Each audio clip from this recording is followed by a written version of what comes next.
I'd Rather Be Killed by a Lion Part 2 is finally here. The first take, we had some sound issues and some technology issues, and we decided to record it again. And Cleave and I did that, and that one wasn't any good anymore either. So the third take is what we're getting. Shorty is not going to be on this episode. He is actually out doing what houndsmen do, and that's catching lions out in some far reaches of California right now. So, but Cleave is going to cover all the bases for us here. It's a great conversation. Cleave and I talk about a lot of different things. I'm a rookie lion hunter. I like lion hunting, but I would not call myself a lion hunter. I guess I just did, which was wrong. I'm not a lion hunter. I'm a houndsman that enjoys hunting lions. And Cleave is the lion hunter here. Very grateful that he's sharing his knowledge with us on the Houndsman XP podcast and talking about how to read, interpret lion sign, and especially kill sites. So I think you're going to really enjoy this podcast. Cleave covers a lot of good ground on this one.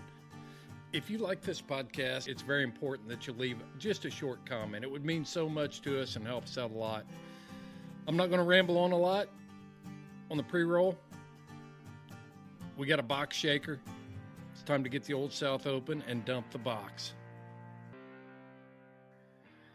On this episode of the Houndsman XP podcast, we're going back to Nevada, and we've got Cleave Dwire. This is part 2 of I'd Rather Be Killed by a Lion. And if you haven't listened to part 1, it's episode 129 on the Houndsman XP podcast. And Cleave, how are you today, man? Good. How are you, Chris? I'm good. Hey, the reason this whole thing was dubbed I'd Rather Be Killed by a Lion was because of what Shorty said when we were talking about wolf and coyote kills compared to lion kills. And just recap that for us real quick about the difference between a lion kill and coyotes or wolves, and why we're calling this thing what we're calling it. Yeah. The difference between the two would be mountain lions. When they make a kill, they make it real nice and neat and clean. Versus coyotes make it kind of trashy and sloppy. And wolves are the same way. They scatter body parts of that animal all over, and mountain lion makes it nice, and he does a good job of killing them. And then he bites through, like the rib cage into the heart and liver. Versus coyotes and wolves, they drag the intestines out of that animal before he's dead. And that's what I was getting at right there. They scatter deer hair and everything all over. Versus a lion, he's gonna, as soon as he makes that kill, he's gonna try to feed on it a little bit and maybe drag it up underneath a cedar tree or juniper tree or someplace with heavier cover, so birds can't see it from the air as easily, and it's kind of just hidden. And coyotes, they're just so efficient, and that's the thing when you talk about lions is, and that's what these two-part podcast is all about, is evaluating those lion kills and how we can be the most effective and efficient houndsman by knowing what we're looking at. I can only imagine, if I saw the magpies and the ravens and stuff circling or whatever, then I'd run over there, and being a novice lion hunter, I'd just see a kill. But with your experience, you've figured a few things out about how to interpret some of these kill sites. Yeah. We can read them pretty well for the most part. You get to where you can read them quite well. Sometimes coyotes will get in on a lion kill. The lion killed it, and coyotes get in there and scatter it, and then that gets a little bit tricky. But if you find that lion track there, most likely it was a lion. Yeah, we're getting a little feedback from your mic rubbing your shirt there, Cleave, just so you know. There you go. Gotcha. Yeah. Let's just run through a few things, and I think we just there's a few things that we need to recap. I want to talk about again. I want to go over again the difference that you see between when a tom lion and a female make a kill, and discuss some of those differences there. We went into that pretty in depth, but I think it's important because every lion hunter wants to. I think most of us are looking for the Tom lion. And before we recap that, why is that? Why do lion hunters want to catch those Tom lions? Well, if you're guiding outfitter, you want to harvest a big Tom. You don't want to harvest a female. And if you got a client in, you don't want to waste your time chasing a lion that you don't plan on harvesting. So you got to get to an extent pretty good at judging what killed that deer, what killed that elk. And there's several ways you can determine that. The main one is to see if there's scratches nearby. That's the first thing that comes to mind is the size of the tracks you find, and if there's scratches, if those Tom scratches right there, most likely, you got a Tom there, and most likely he's the one that killed it. Yeah. Before we get there, though, is there a conservation side of it? I'm kind of throwing you a bone here. Why, as hunters, is it important that we target those mature Toms? What's your opinion on that?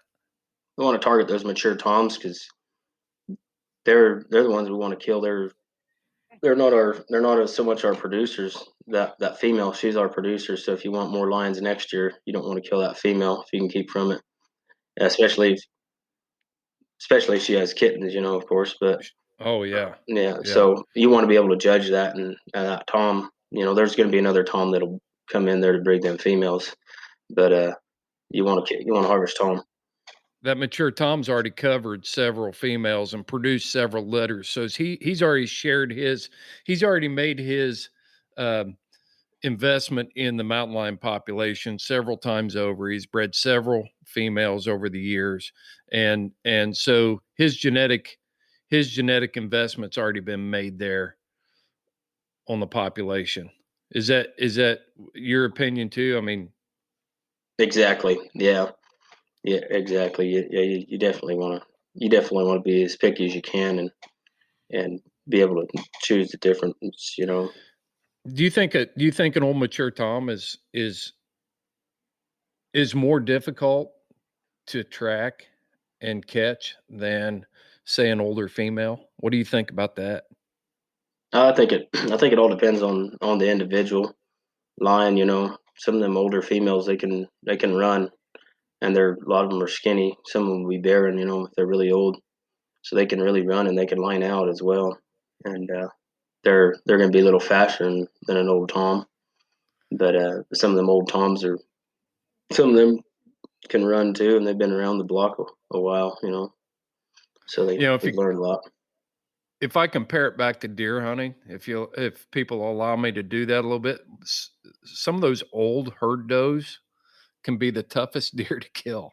I mean, a buck will make mistakes, whereas a doe will bust you, and you've got to get past her a lot of times before you can. And I would say that those old female lions they're old for a reason. They've been caring for kittens, protecting kittens, avoiding predators. So that's no easy task. But, the conservation-based scientific wildlife management reason we go after those Toms is so that we can keep her genetics going. And she is our producer. I just, yeah. Yeah. On average, most of the time, a female's harder to trail versus a Tom because the Tom's going to leave more scent as well. So it's there's a difference there. Makes it a little bit more difficult to trail a female because the Tom's bigger. He smells more. He leaves more scent. So that can be a factor as well. Sometimes we'll be trailing a line and they strike it like it's a night old track, and then you get into it and they're not trailing it real well, and you think, man, they trail it like it's a female. They're having a little bit more trouble. That happened last week. We were trailing and we struck a line track, and first I didn't know the dogs are on Tom or female. Pretty soon, dogs start having a little more trouble with it, and just kind of the way that line track is going, I said, I think it's a female. And sure enough, we ride the mules up to the top of that ridge, and Becky, my wife, found the line track. She said, yeah, it's a female. So it was tougher to trail just for the dogs, and we could kind of read it that way. But we're looking, so this whole podcast series, this part, I'd rather be killed by a lion is about evaluating kills and saving lion hunters times, who saving houndsman time that are trying to catch that tom. So let's talk about get into evaluating those kills a little more and how we can be more effective. And I'm not going to say waste time, because anytime you've got your hounds on a track and you can work your hounds is not wasted time, and anytime we can be hunting is not wasted time. But if we're up against quota limits and deadlines, or you're a professional outfitter and you need to get a tom out on the limb, we can do that. So pick it up and just tell us what we need to be looking for on evaluating the difference between tom and a female. If it's towards the end of the kill, them lions will get to where they're starting to crunch some of them bones. Them toms will crunch the bigger bones on average than female will. And I think we spoke about that before, but that's a good point as well, because that female, she's not as big of a lion. She don't have as big of jaws. She can't crush them bones as well to get all that marrow out and crush the nose on that deer, or crush the top of that skull on that deer, get those brains. So there's a difference there as well. But a big tom, he's going to crush those bones a lot more. So if you're on the tail end of that kill, pay attention to that, and you might say, okay, this tom might have cleaned this kill up. He might be within a few canyons, so he might be right there. So it's worth looking for him. And where are you going to find those bones? You just looking at the kill site when you're evaluating this and seeing crunched up bones, or are you seeing bones in the scat? You'll see bones. Yeah, you'll see bones in that scat, and then you'll find those bones, at the kill site as well. And then coyotes will sometimes go in there and scatter those bones, and you'll find them scattered here and there within 30, 40 yards of that kill site. And but mainly in that scat, when you ride up a canyon, you find that scat, and it's got a lot of bones in it. You know that you're towards the end of that lion's kill. If not towards the very end, he might have already cleaned all that deer up. So he might not be there. He might be 10 miles away. But oftentimes they'll come back here in the Great Basin. Them toms will come back and check on that kill, even though he cleaned it up. Just check on it to see if something else came back into it. How long after? How long are we talking after he makes the kill? Sometimes a week, sometimes 3 weeks, somewhere in there. 3 weeks. Yeah, we found where they'll come in, and out of curiosity, they'll come back in and check up on it, and just to see if another lion came by. I don't know if he comes in to see if another tom came by and made a scratch by it, or cleaned up on it, or females hanging around in there. But we found where they'll come back in there just to check on it, just out of curiosity. So okay, you're out lion hunting, you find a kill. You're pretty sure it's a tom kill, but it's not active. It's an older kill. When you hunt for the next week or 2 weeks, do you still go by that old kill that you found to check to see if that tom came back by there? Yep, I think there's a chance that he came back into there. Yep. Most time you can get a pretty good idea of where you think he might have went after he finished that kill up. And if you go up to that part of the range and you don't find him on the other end of the range, come back and check on that, and kick a few dogs out and let them hunt it, because sometimes them dogs will strike that track before you see it. Once they get it going, then you got to evaluate if it's the right line. But yeah, come back and check on that. I had that happen this last spring. We'd had a big tom that killed a deer, and he came back a few days, 7 or 8 days later, check on it. So we killed him. So. Yeah, because I can see an opportunity there. I don't want to pass that up if I can't get something else going. Then that's kind of like a standby. It's like, well, we can't find a track. Let's run back by that kill we found last week and just check that real quick. Yeah, exactly. Yes, it's a backup plan, because if you're not finding him at the north end of the range or the south end of the range, he might have went right back to where he'd clean that kill up, even though there's nothing left for him there to eat on. Just go back to it. Another point, it's not always finding that kill or them birds nor that scratch, but if you find a lot of lion tracks in an area, just the whole canyon's tracked up, there's a good chance there's a kill there, and you might have to make a big circle until you find the fresher end of that track. So just because he didn't make a scratch there doesn't mean he's not in there. Sometimes I just walk up and down a canyon going back to water or something. So if you find a bunch of tracks all over tracked up in that canyon, most of the time they don't just track up a canyon for any reason. There's a reason. That reason's they probably got a kill in there. So I mean, to point out the obvious, but you'd be surprised. Some guys might say, "Man, them lions have been hanging around in this canyon. Let's go look for that line on the other side of the canyon." But he might be right there. So when you're out hunting and you're looking for these kills, or you're say you walk in, you're evaluating this kill, and you're seeing tracks coming and going, is there anything particular you look for in that area to try to determine which way you need to go to find that lion, or what are you looking for there? Yeah, if it's in the wintertime and there's snow on the ground, there's patches of snow here and there, them lions, they don't need to go to water. Some of them will go to water, some will go out of their way to go to water, but some of them will just eat snow and get enough moisture out of that snow to get their water source. Now, if there's no snow on the ground, you want to start looking for your first water source. It might be just a little trickle of water coming out of a rock hillside or a rock cliff, or it might be a stock tank, 2 or 3 miles away.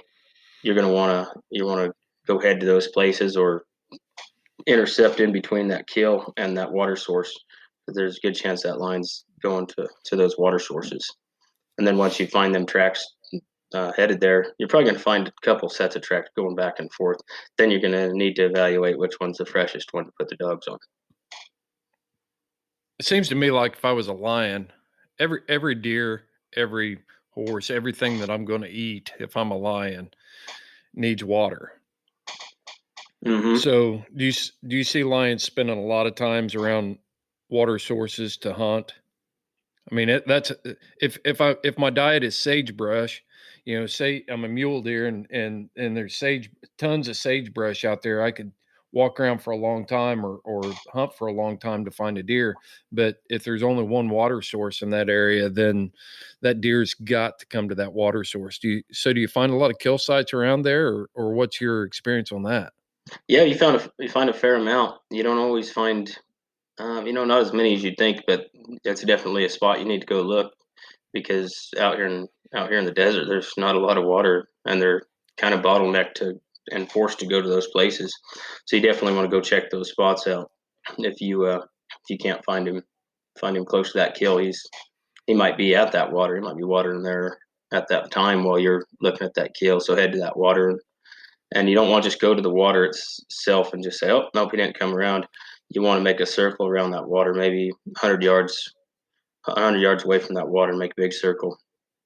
And most time you'll find him coming in on one of those cattle or horse trails, and then you can evaluate which way he's going, put them dogs on it, and get that track moving.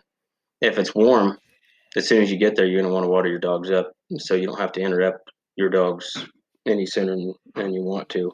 So water your dogs up if you can. As soon as you go to that water them, and then make a big circle so they're hydrated before they strike that track. Because once it gets to trail on that track, you're not going to want to have to stop them and water them unless you need to. So make sure they're hydrated, and then you're ready to roll.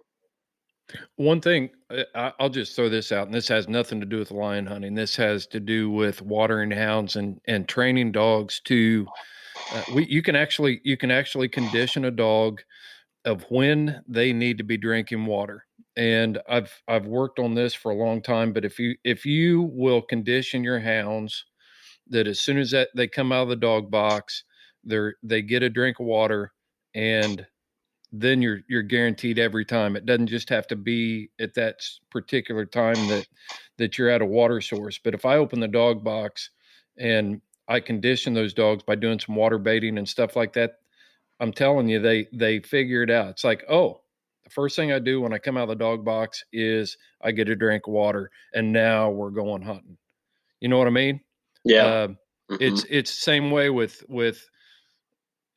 when I leave camp. The first thing I do in the mornings is I'll put everything out on the road, let them clean out and do all that stuff right there, and put some water down for them so they're hydrated, they're cleaned out, and I'm not walking by a dog box at noon and smelling a nasty dog box. You know what I mean? So you can take care of some of that, but that's probably the only valuable input I'm going to have at all in this whole conversation is you can condition your hounds of when to drink water. You really exactly. Can. Yeah. I hear you. And a lot of guys do that, and it works quite well. Another thing you can do is, say if you're hunting lions, say if you're on mules or whatever, and you cut a lion track, and the dogs can't move it, but you think that lion's someplace close there, and they're going to strike it here in a little bit. What I like to do is I water them dogs as soon as I see that lion track, and then water them a little bit later. So they're going to strike it here within 20, 30 minutes, maybe 45 minutes. You might be able to see the track, but they can't smell it quite yet. They can't move it. Keep them hydrated, and then once they do strike that, they're gonna have some water in their stomach. Another thing is don't overwater them. If you get real hot weather, some guys think, oh, just let them drink as much as they want, but that can hurt you because that can get them too bellied up on water, and that don't do them any favors. Kind of just keep them hydrated throughout the day. So when you're watering hounds like that, remember that we got to take that back to how the olfactory of a dog's nose works as they're breathing in and out. Especially, I notice it when I come from the east and I go west. The first few days I'm out there, my throat's dry, my sinuses are dry until I get used to everything. So it does have an effect, and your arid environment there, but a dog has to have moisture in their olfactory senses in order to be able to scent. So as they're pulling that scent up into their nose, if it's moist, their lips are moist, their nose is moist, their olfactory, they're well hydrated, it actually rehydrates that scent molecule so that they can smell it. So you're right on the money. Yeah, it helps a bunch, huh? That makes sense. Yeah, that's a good way to put it. Yeah, that definitely makes a difference. You keep them hydrated, and everything works better. Yeah, for sure. Yeah, and not overwater them. A lot of guys make that mistake, and then your dog got a belly full of water. That can be kind of tough on them. So, exactly. So let's talk a little bit about interpreting some of these tracks around some of these kills and how you determine what line you want to chase and whether you're going to pass this one by. There's a million different directions we can go here, Cleve. I mean, I'm used to hunting out of a truck and out of a dog box. You're used to hunting off a mule back and off foot and in different places out there. So I think that might be a different podcast we could do someday, is the difference between, free casting hounds from mules and out of it and hunting out of a truck.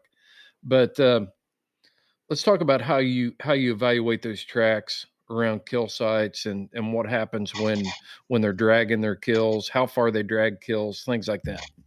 Yeah. So a big tom's going to drag, say, 150-pound deer a lot further than a little 70 or 80-pound female, of course, obviously. But there's something to keep in mind when that lion's dragging a deer or domestic sheep or an elk or something. He's going to displace a lot more weight over his tracks especially his front quarters, because he got that deer or elk in his mouth and he's dragging it. So that's going to displace those tracks and spread those toes out, and that can be deceiving. A little 70, 80-pound female that's dragging 150-pound deer, 100-pound deer, it's going to spread her toes out and make her look like she's bigger than what she is. But what one needs to do is go back, maybe around the surroundings of that kill or further back before she killed that or whatever, for the deer, and see what her track looked like there, and make sure it's what you want to harvest, and spend the day on. And that makes quite a bit of difference, because it can be quite deceiving, and everybody wants to find a big one, and they in the back of your mind you want to say, man, that's a big lion, but it's not always the case, especially if they're dragging something. So It can fool you. Something to keep in mind. And then, of course, if you got scratches there, and it's a big scratch, 10, 12 inches long by 8 inches wide, that's a big tom. So that's something that's surefire to know that you got a big one there. So then you go forward on it. What did you say? Refresh my memory. What did you say the difference was between a female scratch and a tom scratch? And the females, when they're by a kill, they'll make a mound. It'll be, say, I don't know, 16, 18 inches wide sometimes, and 8 or 10 inches tall. And there'll be several piles of scat that she'll leave in there, and then she'll pile pine needles or cedar needles up on top of it. And most time that'll be within, I don't know, 20, 30 feet, 20, 30 yards of that kill. And it's not as common, but if you find one of those, that's a female, because them toms don't make those. Toms make regular scratch like you normally would, with his hind feet, and it kicks them pine needles back, and he'll leave you just scat went in there. You just went there and said that, and opened up that whole can of worms about front feet versus hind feet again. Yeah. But does a female scratch, does it appear more neat? Yeah, it's nicer and neater. It's kind of just she's got it piled up, and she's kind of has it right there, not too far from her kill, and it's very distinct. There's no way you can mistake it for a tom scratch. It's kind of like we kind of call them like a female mound, and it's not as common, of course, but it's a surefire way to tell that it's a female. Why do you think they're more neat about making their scratches? And believe me, I could confuse you too. If I came out there with you, Cleave, and when I come out and go hunting, you're just going to have to turn me loose, and but I'll confuse them, I promise. Yeah, it's one of those things where a tom, he's kind of more aggressive when he makes them versus a female. She's more discreet. She's kind of just mounted it up, kind of like to say, hey, I got a kill here. This is what I did. This is mine. I don't know if she's saying it's open to anybody else or not. But a tom, when he does his scratches, he's a little more aggressive about it. And then a big tom's going to make a better scratch than a young tom. A big old tom's going to make one better than a young tom. They're just better at making them as well. But at the same point, like those females don't always make those, so you can't always go by that. But that is a surefire way. If you find one, there's a difference there, and then to go look for a different line if you want to kill a tom. If you find one of those, I'm the type of person that I like to ask questions like that, and ask, why would a tom? Why are they so violent? Is it a deal where it's like their calling card and saying, hey, I am a big tom, and so I'm being, like you said, aggressive when I make this scratch, whereas a female lion is more like, okay, yeah, we're going to be nice and neat about this. It's like the difference between when my son makes his bed, when the kids were little, when my son would make his bed and my daughters would make their bed. They had it all nice and neat, and it was it says something about them. And I think it's the difference between males and females, regardless of, and not trying to be Walt Disney type and put human emotions to animals, but I think there is something to that. It's like, hey, I'm going to make this big scratch and I'm going to tear this place up, and anybody that comes by here is going to know that I'm a big tom. Even the little toms want to be big toms. Yeah. Oh, yeah. Yeah. You find some of those that you see these little scratches, and you think, well, he's, for being 105 pounds, he's sure proud, That you can tell there's a difference, He's got a different looking scratch. So.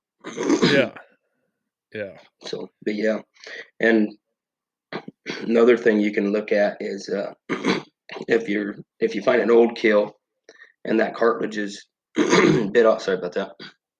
Bit off the nose. That nose is eaten off. That's most likely a lion kill.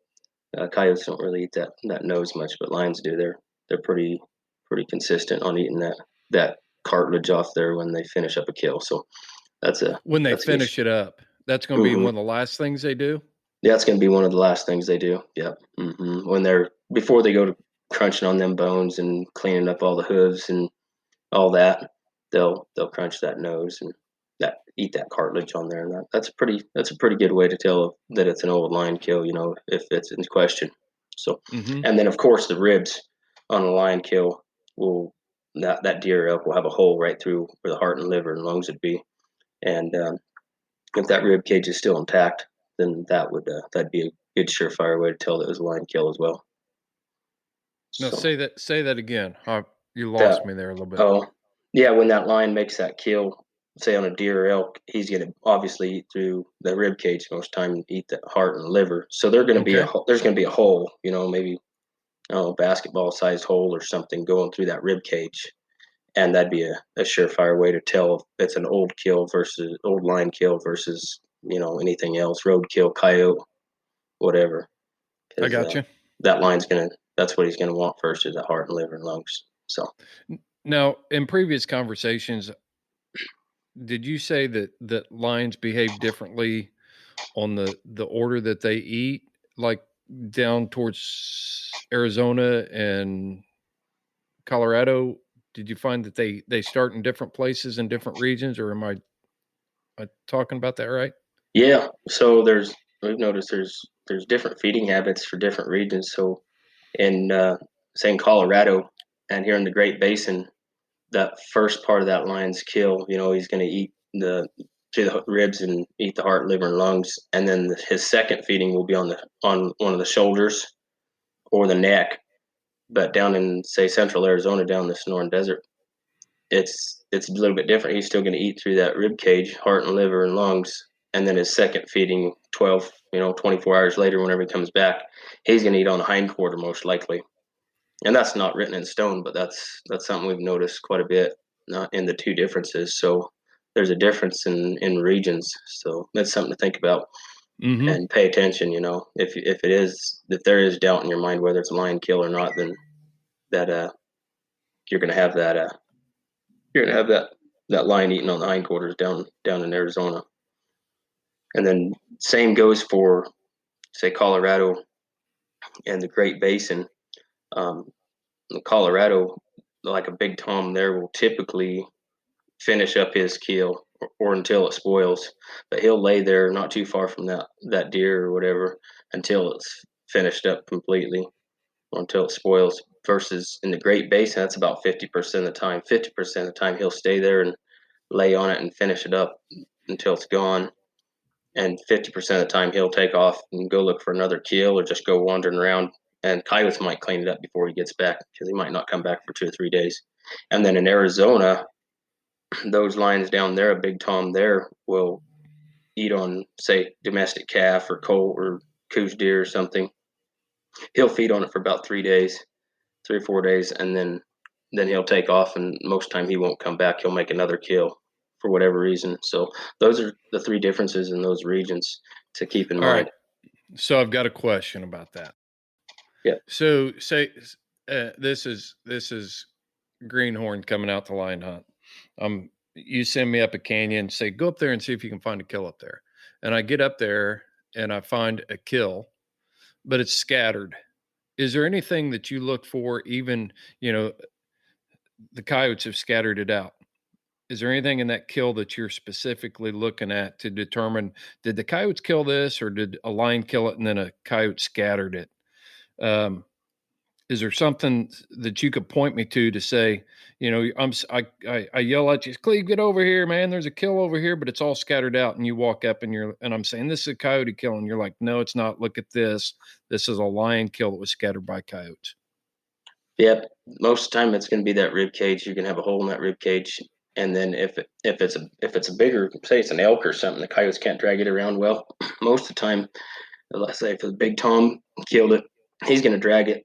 If he can, he's going to drag it up underneath some heavy cover. Versus coyotes, they won't drag it. Not like that. Most of the time they'll feed on it right there if they got decent cover, So that's something to think about. And coyotes, it's going to look like obviously if they've been on it, whether lion killed or not, they're going to have deer hair scattered all over. So that can be tough to see, where that lion bit it on the throat or on the back of the neck or whatever, versus the coyotes dragged it down towards guts out. But the main thing is that rib cage is going to have a hole right going right to that heart and liver and lungs.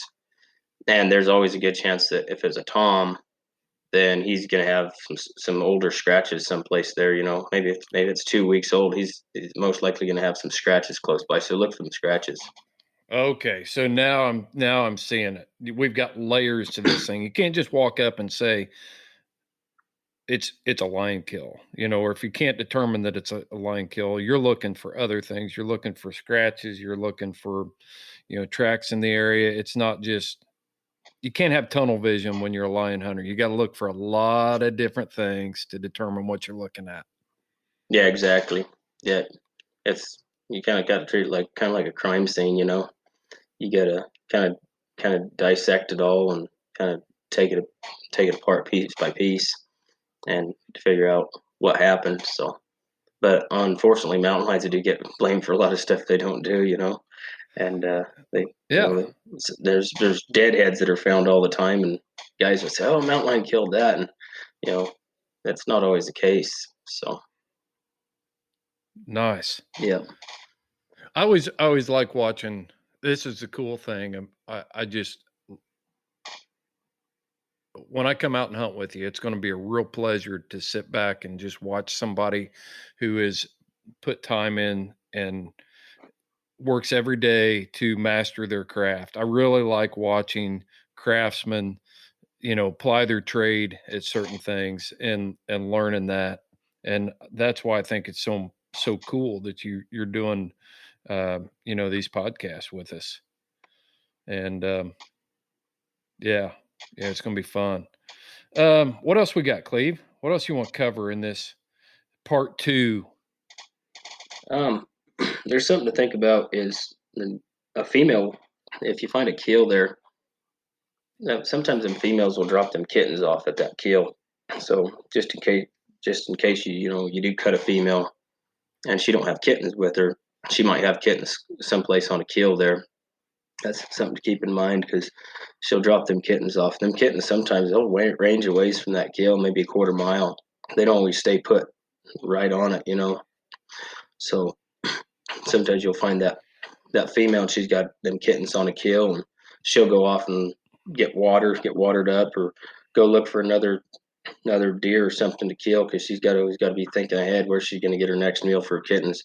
That sometimes happens, and especially if you find a female and you don't see a whole lot of kitten tracks, but you keep seeing a bobcat track by that female track, you probably got a kitten instead of a bobcat, and sometimes that happens, guys. It just happens that there's a bobcat every place this lion goes. That kitten doesn't always go right next to his mother. Sometimes he's a couple 100 yards away, wandering around while she's doing stuff.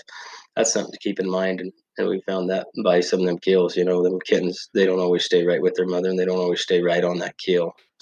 So for all of us greenhorns, tell us what you consider a kitten. It's not always just like a nursing kitten, but I think that's what when you say kitten, my mind automatically goes to the little spotted, kitten. But when lion hunters talk about kittens, what age bracket are we looking at there? Yeah, I'm looking at something under a year old, it's going to be about 50 pounds or less. So somewhere in there, it's going to be like the size of a big bobcat most of the time. Mm-hmm. Yeah. And what weight did you say that would be at a year old? Probably under 50 pounds. Mm-hmm. When they're about a year old, they're going to be about 50 pounds, or maybe a little more for a tom. But what's the average size of that track, diameter wise? Oh, it's maybe overall from outside toe to outside toe is probably going to be about 2 inches. That's probably most likely what it's going to be. It'll fit inside a Copenhagen can so easily, and you just keep saying that you're probably not going to want to go trail that one. Not if you want to kill something. What if you don't chew Copenhagen? How do you judge it? No, we use roll a chapstick. Because you don't, and I quit. Believe it or not, I quit. Yep. Gotcha. Yeah. I never did. I got a lot of bad habits. So that ain't one of them. I don't drink and I don't chew and I don't go with girls that do. Is that your rule? No, I drink. Just, yep, I hear you. But, Um, Go ahead, Cleve. oh, another thing to keep in mind. This is kind of off topic, but I think we'd meant to talk about this earlier. Was if that lion's walking down a bank versus on flat ground or up a bank, when he walks down a bank, his toes are going to spread out a little more, and he's going to appear to be larger as well. So if you're trying to judge something by size, if he's stepping down over a bank or something, that's going to make it look maybe 20% bigger, and that's going to make a world of difference because most of his, let's say 60% of his weight, 70%, yeah, 60% of his weight is on his front quarters. So when he makes that first step coming down a bank, it's going to spread those toes out. And what's in all reality, maybe 100-pound lion might look like a 130-pound lion, 140-pound lion if it's in soft mud or soft dirt coming down a bank. So keep that in mind. If you hit something, you think, man, that's a big old lion. Walk it out on flat ground or going up a hill, and when he goes up that hill or on flat ground, then you'll know the truth, and that track won't lie to you then.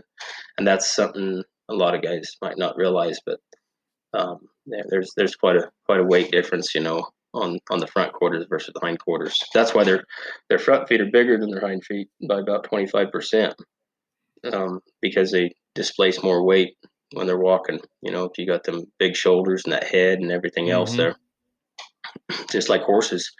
A horse might have a number 2 on the front, but he might have a number 1 on the back, and it's or mule or whatever. It's going to be about the same. So mules are more consistent with that because their weight's more displaced throughout their body than a horse. But there's something to think about.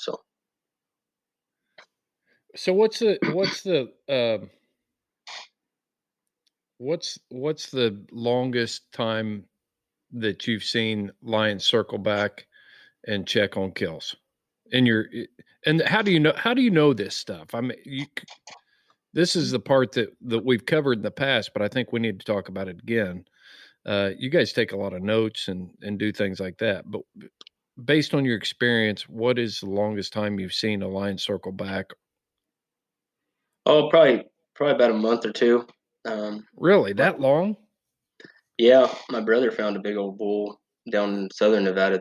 He's a big bull, probably 350, 360 class bull, and we were after a really big tom. That big tom, my brother was trailing him. That big tom went right to that bull and went to sniffing around on it, and it was evident that tom killed that bull. He knew exactly where it was, and the bull was most cleaned up. It kind of started to turn and kind of get kind of stinking, so he wasn't going to eat on anymore, but he went right to it to check on it, and it was evident that he killed it.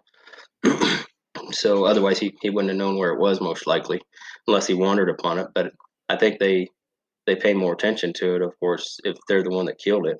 So they want to go check on it to see if something else came into it. And that happens oftentimes when a lion will kill a deer or an elk or something, and he still might have a lot of meat left on it to eat, and he sneaks into it, and a coyote's eating on it. He gets that coyote, kills that coyote. Sometimes they eat the coyote, sometimes they don't. But I think sometimes the coyote hangs around there and pesters that lion until he makes a mistake, and that coyote whacks him, and then you got a dead coyote too. But we found that before. So you don't. Surely these lions. I mean, they're walking around out here and they can read sign like better than we can, as far as magpies, eagle flying up, things like that. It's like, evidently there's a kill over there of some sort. Maybe I should go over and check it out. And they're finding other lions kills. Is that possible? Oh yeah, I'm sure they do. Yeah, we found where there's like a tom and a female, and she might have 2 kittens, and they're all eating on the same kill, not at the same time, but they've all fed on the same animal, and it's hard telling who killed it. But Okay. maybe she killed it, and then he came in and ate on it, or he killed it and then he went and found her. I think most of the time that's what happens. He'll kill it and then he'll go find a female and bring her into it. But we found quite a few times where there's kittens that are feeding on it too. Just obviously they ain't gonna feed on it when he's eating on it at the exact same time. But them toms don't always kill them kittens. Sometimes they're, for whatever reason, they're fine with them kittens right there. So we found that a fair amount. See that I think there's this unwritten rule that we make up these unwritten rules about about wildlife and nature and how things go. And typically we always say, the toms are always killing these kittens, but you found that that's not always the case. Yeah. There's a fair amount of times that we found where that tom will be eating, feeding on a kill, and a female will be bringing her kittens into it. And you think, well, why didn't that tom kill them kittens? Mm-hmm. Whatever reason he don't. Sometimes he's fine with it.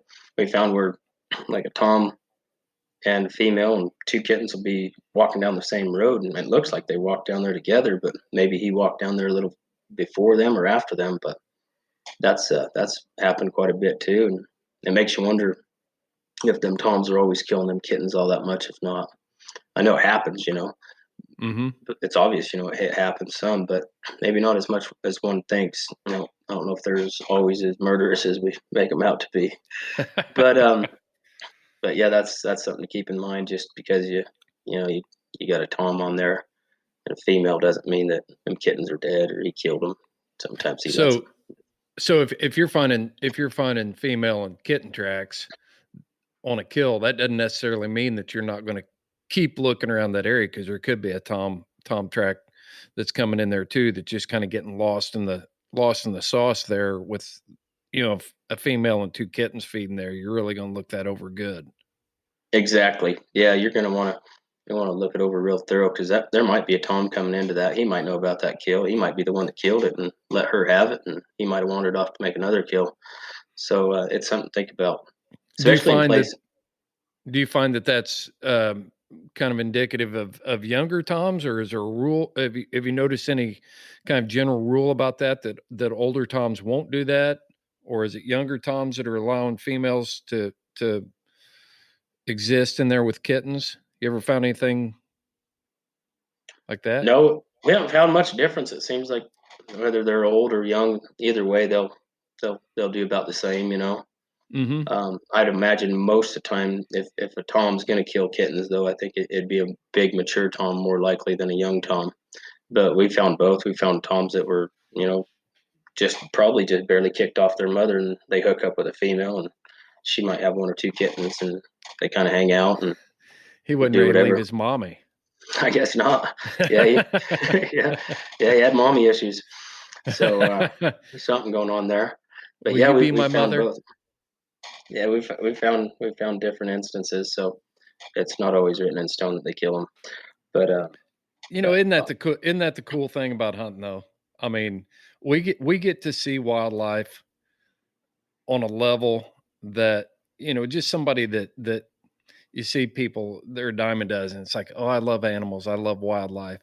But when you're a hunter and we start really studying the animals, we have a level of respect and knowledge and understanding that somebody that watches the Nature Channel and takes a vacation to go see some wildlife will never understand.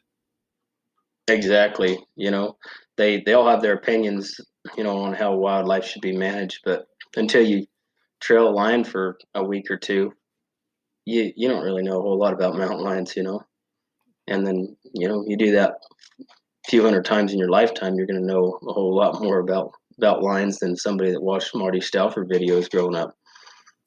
So Yeah, there's a difference. There's definitely a difference, and you learn a lot about them. how much respect do you have for lions, Cleve? This A is a lot. deep question. We didn't rehearse this, so I'm going to ask you. Yeah, I respect them a lot, and especially seeing the country they move, and cover, and the conditions they live in, and then having the ability to get away from, a pack of hounds is mind blowing. That makes you wonder if they sometimes are able to reason. I used to think, I don't know if they can, but I sometimes wonder if they can reason to a degree, because I know they learn from their mistakes, and I know they learned from being caught and released and jumped out of trees, and those lions can be really tricky to catch. So yeah, I do have a lot of respect for them, especially seeing some of the battle scars on them. We've found where they've been kicked in the face by an elk, and all their teeth are just hanging in there by the gums, and that line's still fatter than hell, and we found where we caught a couple toms. One in particular, he had his nose more or less bit off and peeled down over his face from another tom, and it happened maybe the week before, I'm guessing, and he's still out hunting deer. He still had to make a living, and a person would be still healing up from that, and I think their pain tolerance is quite high, but their ability to cover ground and cover long distances is amazing, and I do have a lot of respect for them. How far do you think say a Tom Lion is taking up a home range in the Great Basin there? How wide, long, how much area is that covering for a home range for a Tom Lion? For any given moment, I think they'll get into an area and they call that home for a while, and then they'll drift off. But a lot of these lions here we've found where they'll travel 50, 60 miles in one direction and then another 8 or 10 in another. So they might have an area that's a couple hundred square miles, 300 or 400 square miles, that they're calling home, and they're walking 10, 15, 20 miles a night, lay up, and then do it again the next day.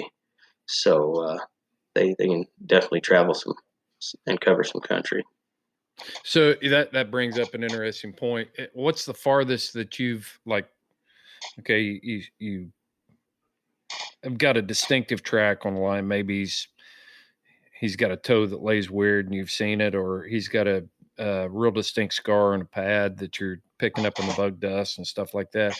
You find him on this ridge and you leave him there overnight, and then the next day you find his track somewhere else. What's the farthest away that you've ever thought you've been on the same line like that? I trailed one a few years back. I trailed him 19 and a half miles one day, and then a couple days later we trailed him 7 miles, and then the day after that we trailed him 9 miles and never caught up to him. And so that's 30 some miles in 2 or 3 days. But it's not uncommon to trail them 12 or 14 miles in a day and not even jump them. So, but does that mean that he moved 12 or 14 miles that day, or do you think that what do you think his average walking distance was during that time? I think that all depends on food source and the way the terrain lays. If it's really rugged country, they won't walk as far. Mm-hmm. But if it's more rolling hills and they can hit the bottoms of these mountain ranges, they can line out 15, 18, 20 miles in a day or in a night, and you're getting in on half of it. So you're trailing him 10 miles. He might walk 10 miles before you cut his track. So oftentimes they'll walk 15, 20 miles in a night and not think much of it. And especially if they're going between deer herds, if you got a deer herd that's 20 miles away, he's probably not going to waste his time getting there. He's going to get there quick, and he's probably going to hit the base of that mountain range where it's easier traveling, and he can really stride out and walk and cover some ground. So, so yeah, it's not uncommon for him to go that far. Oh man, that is what's so cool about hunting lions. I mean, they're just, in my opinion, they're the ultimate predator on the landscape in North America. They've got a wide range. I don't know how we ever catch them, really. I mean, to think that hunting with hounds is an unfair advantage to manage this resource for wild, is such an ignorant statement to make, because our hounds don't live out there. They don't have, there's some good lion hounds out there, some legendary lion hounds, but no lion hound is going to catch every lion that you put them on. Those lions live out there every day. They know that land. We're going into their world, and we're trying to outsmart them, catch up with them. It's just, it's mind blowing. And you can spend your whole life trying to learn it all, and you'll never master all of it. Yeah. You'll never learn it all. Yeah. And if you did, it wouldn't be any fun at that. Right. That's the funnest part, is learning stuff. And sometimes the funnest part is getting schooled on them, and thinking, I think I know quite a bit about lions, and sometimes they keep you humble. So that's the best part. There's a lot of life lessons that houndsmen and hunters get to have uh, that you can't really teach any other place. You know, it's a microcosm. You can play sports and different things like that, but when you get into the world of a large predator that makes his living off the landscape, there's such a level of respect there that we as hunters have. I don't know. That's what drives me nuts about all these people that they don't have the experience. They don't understand that, but they've got an opinion. It's like, you know, I've got an opinion about the Boston Marathon, but I'm not immersing myself into that lifestyle. So why do I have a say on the rules of marathons? I don't, you know, I don't understand that. Why somebody with such a low investment gets such a large voice in how we live our lives. Yeah. Yeah. Unfortunately, they do have the right to advertise their ignorance, and it doesn't do the animal or the sport any good. So I love that line right there. They have the right to advertise their ignorance. I'm gonna have to steal that. I'll try to credit you as much as I can, but I'm not making any promises. yeah, you can have it. Take it. Roll with it. But, oh man. Yeah. Another point I was wanting to bring up is if you're on this, and I didn't mean to get off to interrupt you, but before I forget, if you are like hunting in central Arizona, the main bird down there that's going to run off, say, crows and smaller scavenging birds would be your vultures and your eagles as well. But your vultures are going to be a dominant bird over those smaller birds. So that's something to keep in mind if you're hunting in central Arizona in the Sonoran Desert versus up north. It's going to be eagles. Up in the Great Basin in Colorado, it's going to be eagles. It's going to be the dominant bird on a kill. So something to keep in mind. Yeah, and we'll wrap this up here in just a second, but just kind of put that back in perspective. We talked about birds in the past, and it's not unusual to see crows and magpies or whatever feeding on whatever they feed on. But when you've got a raptor that comes off the ground after the magpies and stuff leave, then you need to be getting your butt over there and checking because you probably got a kill. Yeah, exactly. Yeah, exactly. Because sometimes that line or that eagle might not fly up directly. You might have to wait 20 seconds or so. Sometimes they'll get kind of heavy with meat, and they have a little bit of trouble getting off the ground. So sometimes if I see birds, magpies or crows or something fly up, and I think there's a kill there, if I'm in my truck, I'll honk my horn and see if an eagle flies up. If an eagle does fly up, it might take him 20 seconds to get out of there and get airborne, then go over there and check it out for sure. And that's he's been bellied up at the table, and he's been gorging himself, and his guts are full of meat, and he can't get off the ground. Yep. Yeah, exactly. So got it. Talking about topics like this can be kind of brutal to the unaware.